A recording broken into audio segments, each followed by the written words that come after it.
Cooking ground provision in the island is a number one. There's so much different types of ground provision and so many different dishes to make. So here I have a piece of white yam. This is a coco malanga or dasheen head as we all will know it. And this is a Korean sweet potato. Of course, we have the regular local ones too.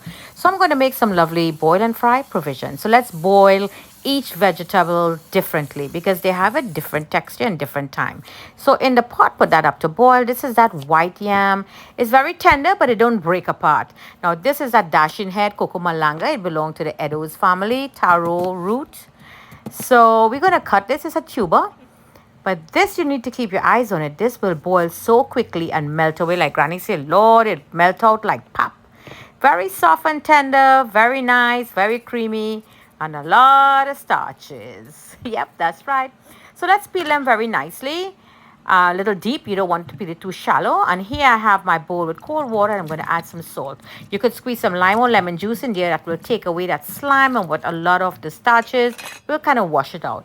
Bring the water up to a rolling boil. Now we're going to add some salt in there, or you could use a tastemaker. I'm using a vegetable tastemaker or a meat tastemaker. So it's going to add some flavor into this root vegetable. Place them in nicely. The coco malanga and that white yam could boil together. Basically, they boil about the same time. So you cut them the same thickness. In goes a piece of that cilantro root. You know, it's going to add some flavors in there. So once the knife comes out without no tension, you know it's all ready. So give that a good clean and peel and slice it nicely. That's the Korean sweet potato. This is the coco malanga or dasheen head. We're going to cut it in some nice sizes. And this is the white yam. I love lots of onions in my ground provision when you saute it up nicely. So onions, when sauteed well, nice light brown, it is very sweet. It releases that lovely sweetness. And the garlic with a nice little burnt on it there.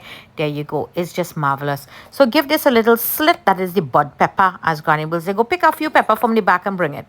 So this is the way she will use it, usually prepare it. And here I have some fresh chopped herbs. In goes some olive oil and a piece of butter or margarine, or even if you have golden ray cooking margarine, or you could just use the olive oil only, your preference. Now let's add all our puran inside there.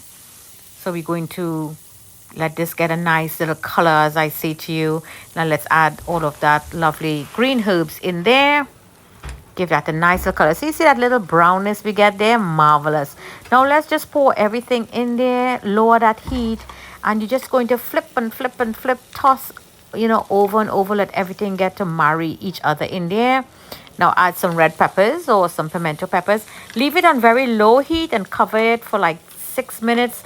So you know the butter, the oil, the salts, the vegetables, everything in there will kind of absorb into the ground provision.